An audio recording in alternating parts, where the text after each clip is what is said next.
What was your rhyme in a toxic family moment? When I moved in with my SO and noticed she called her family for things I would never call my own for, because she actually likes them and doesn't see communicating with them as an obligation, but rather because she wanted them to be part of her everyday life. I had my graduation from engineering the same day as my mother's birthday. I, of course, had nothing to do with the date choosing. My mother said I ruined her birthday, so she scheduled her birthday party to be on my actual birthday. Her birthday is March, mine is August. My birthday, I got you a pack of socks, but I realized I can get them cheaper from somewhere else, so I'm going to return them. My brother 2 weeks later, I think I'd like archery. Will you get me this $600 bow? Parents, oh hell yes. I never got the socks. When my ex-sister-in-law broke into my house and started painting my living room while I was at work. Apparently, she didn't like the color and that would just ruin her Christmas.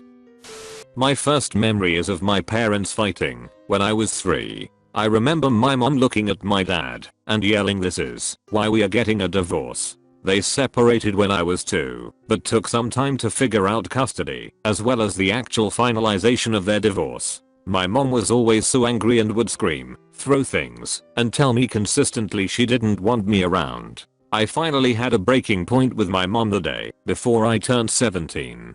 We got into a huge fight and I finally realized that she was just taking out the aggression of her past on me. I realized she had been blocking out the abuse she put me through and finally brought it to her attention. I know her mother was an abusive alcoholic and she kept perpetuating this cycle of abuse. What triggered the whole realization was when I dated someone for the first time when I was 16 and my BF's mom treated me like her own. It was the first time I felt welcome in a home. She made sure I ate because she knew I wasn't eating properly at home. She always had a bed made for me in case I ever needed a place to stay and would always check in with my BF to make sure I was okay when I went home. I moved out the month I graduated high school and I have not gone back to her house. When I got put in a children's home at 6 and the other kids there were scared of the stories I would tell about my home life. Meeting regular parents and witnessing them actually be good to their kids, help them, love them and teach them valuable lessons about life. Not yelling for every small mistake they did. Also now realizing that not every raised hand is about to hit you, sometimes it's there to pet you. But unfortunately for me, it wasn't the case. Years ago I was in the hospital after getting stabbed in the abdomen. Went under and the EMS had to bring me back. Woke up in the hospital full of stitches, but still alive. I had a really great group of friends that came throughout the weeks of my being there, to the point that I got my own room. Because it was disturbing fellow patients I shared a room with and the staff were super nice about it. Only family member to visit was my younger sister, my mom, dad, other 4 siblings. None of them came, and my mom only phoned and communicated to me through the nurses, never speaking directly to me until I was back at home. And this was during a time where we actually had a decent, comparative to other times in life, relationship. For reference, I'm a boomer, so I've seen a ton of changes here in the dear old US of A. When I was in grade school, we were on vacation in Arkansas, driving by a building I must assume was a diner/burger joint of some kind, because it was visible from the road. Even more conspicuous was the enormous sign reading, "Colored served" in the rear with a big arrow. I was learning to read and practicing read the sign aloud. My father, who was driving, nodded his head and said, "Exactly as it should be." Even though I was only 6, that was my wake-up call. When my mom yelled at me for being depressed, she was saying how rude and inconvenient it is for everyone around me that I was depressed. She was screaming so hard that her face was all red. She screamed at me frequently. She would always wait until I was in the car with her because I would be unable to leave. I stopped talking to her after that and she played the victim. She apparently was suffering because she was abandoned by her daughter. No one in my family wanted to hear my side of things. No one reached out to check in on me. I was made out to be the bad selfish daughter. Now, I don't have a relationship with anyone in my family. I cut both my parents off after I realized they both will not change or get help or see they ever did anything wrong. It's been tough to deal with the emotions of it all, especially the emotions I felt when I was younger and in their care. I've been working on it with therapy for a few years now, but it's been a necessary decision for me to cut those ties so I can focus on myself and my growth and healing the parts of me that have been broken from my past. My wife helped me come to the realization, out of myself and my 2 brothers, I was the only one to have never been arrested, yet I was the only my parents did not buy a car for. I had to be moved out of the house, 2 freaking states away, and teach myself how to drive illegally to get my driver's license, but my brothers were sure taken care of and driving to school on their own. I had my wife, girlfriend at the time, over to my parents for Christmas dinner. My mom offers me a glass of champagne about 2 months before my 21st birthday. No big deal, right? My stepdad proceeds to throw a temper tantrum about how I'm underage and not in his house and all this crap. Well, a couple months later found out he bought my little brother, his biological child, a bottle of high-end bourbon for his 18th birthday. When I was in the service they had a whole bunch of deep sea fishing trips and pro sports games they would go to without even so much as asking if I could come. They didn't come to my boot camp graduation that I offered to pay for.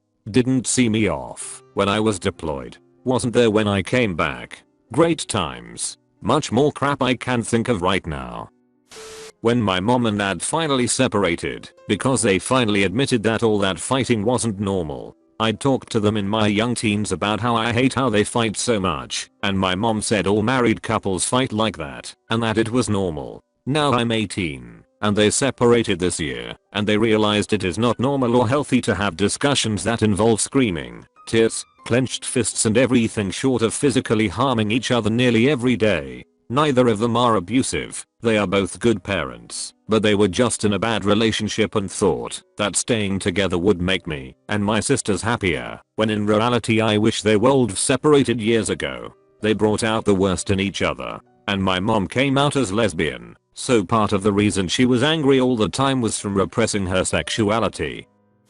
I was 9, and I was really nice to poor guy selling shirts out of the back of his truck. My dad pulled me away and told me directly, it's great to be nice to people, Chris, but be mean too. You want people to be a little scared of you. Even at 9 I was like, bruh, that's not great, and it really was an interaction that shaped our relationship. I went on to teach, have a vibrant friend group. Every year a dozen of us meet up for New Year's, and we're in the 10th year this year, and generally I love people. It's in my work and in every fiber of my life. He died alone of an overdose about 10 years ago. The funeral would have been basically empty if not for all the friends who came to console me. My dad put a gun to my mom's head and threatened to kill her when I was in the 7th grade. She's a narcissist with borderline personality disorder. She wouldn't stop verbally abusing my father and being relentlessly passive aggressive. Like ever. She would just never ever stop every day for a few months when she was going crazy due to BPD taking over and because she's evil due to narcissistic personality disorder. My father is her enabler and also a narcissist. They were arguing, yelling, screaming, and cursing like usual, but this time was the last straw for my father and he snapped. He put a gun to her head and she just kept screaming over and over again, thinking he was going to pull the trigger, but he didn't. I realize now that she was testing him and taunting him by. She wouldn't apologize and say, oh no, I'm sorry, don't kill me. She just kept screaming and in doing so was daring him to kill her, knowing that he wouldn't. It was basically her way of abusing him the worst that she could by saying, lol you loser, I know you won't do it, you need me and I own you. I can do anything I want around here. And she was right. I didn't know this happened until I was 26 years old and was thinking about the day of the screaming bloody murder. It happened on the floor above me and I couldn't see it and was too young to know what happened, but was terrified. I couldn't figure out what could make her scream like that and figured he was holding her down and threatening to beat her or something, and she was afraid. I realized when I was older that the one thing that could make her or someone else scream that way was having the gun that he kept in his drawer held to their head. It happened in their bedroom and that's where he kept his gun. That was 17 years ago. By the time I was in college I gradually started to hate them and stopped talking to or interacting with them. My father spit in my face a few years ago. My mother is trash, and so is my father. I want to go to the police to tell them what happened, but the statute of limitations for aggravated assault with a deadly weapon have expired, and I have nothing but my word to go on with the cops. If I talk to them, there's no evidence it happened. There aren't words to describe the hatred I have for them and the pain I'm in every day. I married into a toxic family. My husband realized it when his sister attacked me verbally out of the blue to him for an hour and then blamed him for making her husband hate the entire family. Everyone else in the family who was within earshot all claimed to have not noticed or heard anything. It was loud and long. They knew. He was pretty shell-shocked by the whole thing. It was ignored and never resolved or discussed. It's a very large family. I have been the black sheep ever since, even though I wasn't even in the fight. I would actually take responsibility for anything if I knew what made her so mad at the time. I apologized to her and she has never even admitted anything happened. She was having a really tough time in her marriage and is now divorced. We didn't live in town, so each visit was a nice pleasant, and we all got along fine prior to this. 11 years old when my mom and I came home to my aunt stealing our stereo equipment. When my mom confronted her, she pulled a knife. At the same moment my uncle happened to be driving by, slammed on the brakes, reversed and then came into the yard on the lawn and hit the corner of the house a little bit, jumped out of the van, and pulled a gun on my aunt. As my mom unpacked everything to me later, she explained that my aunt was stealing to get money for her drug habit. Much later I found out that my uncle was high as a kite and shouldn't have been driving at all. I look back on that day as the day I decided not to do drugs. To be fair, my nuclear family was generally your standard loving functional family. It was just my mom's half siblings that were toxic, always taking money and never around unless they had to. After my mom died, my aunt called me looking for money and I pretty much hung up and never talked to any of them again. I think I was 6 years old when my drug addict parents started making me babysit my newborn brother so they could go out and party all night. That was when I really started to notice how bad things were. By the time I was 9, my parents had murdered my little sister through abuse and neglect, and when the social workers came to pick up me and my brother, they started crying when they realized we lived in the office of an actual junkyard. I never looked at anyone in my family the same after that day, and yes, there is proof of this online. My parents' court cases still studied to this day because their lawyer got them off with basically a slap on the wrist. I have a few. The number of times my parents would mention suicide. My mum ranted to me all the time about how miserable her life was, how she'd throw herself off a bridge someday, or, her favorite, she'd overdose on pills, but was nervous she'd just get very ill from that. This was a frequent thing she said to me throughout childhood. It took me to adulthood to realize how freaked up that is. My dad would often storm off in arguments with her too, and take kitchen knives with him. I got quite depressed as a teenager, and when I tried to speak with them about it, they complained that we're too tired to listen to my crap. I have more if I think about it, but I get very angry when I dwell on it. I was 8 and sitting in my new babysitter's apartment having an asthma attack. I was very allergic to cats and my mom had left me with her despite knowing my allergy and knowing that she had 9 cats. What was so important that she leave me there? She wanted to fuck my older sister's boyfriend and needed me out of the way. She hadn't even sent my inhaler with me. I nearly died. My sister found out and got in a fist fight with my mom in the hospital hallway while respiratory therapy was working with me. They both caught an STD from the dude and I learned to always have my inhaler on me. I was at my grandmother's house and there was a guy outside working in the yard.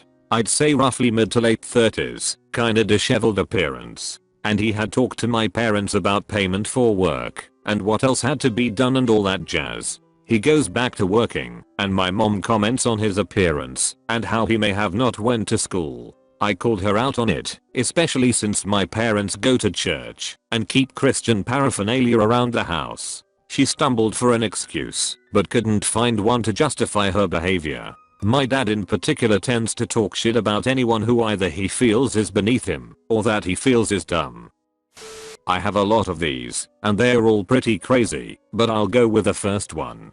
When I was 6 years old, my aunt, who was my guardian, faked my grandmother's death. She lied to all of us, local churches, her friends, and strangers for sympathy and money. She wrote to multiple people asking for support. She needed money for a headstone and a funeral, etc. People bought into it. You can imagine our surprise a year later when we received a letter from our grandma saying she was coming to see us.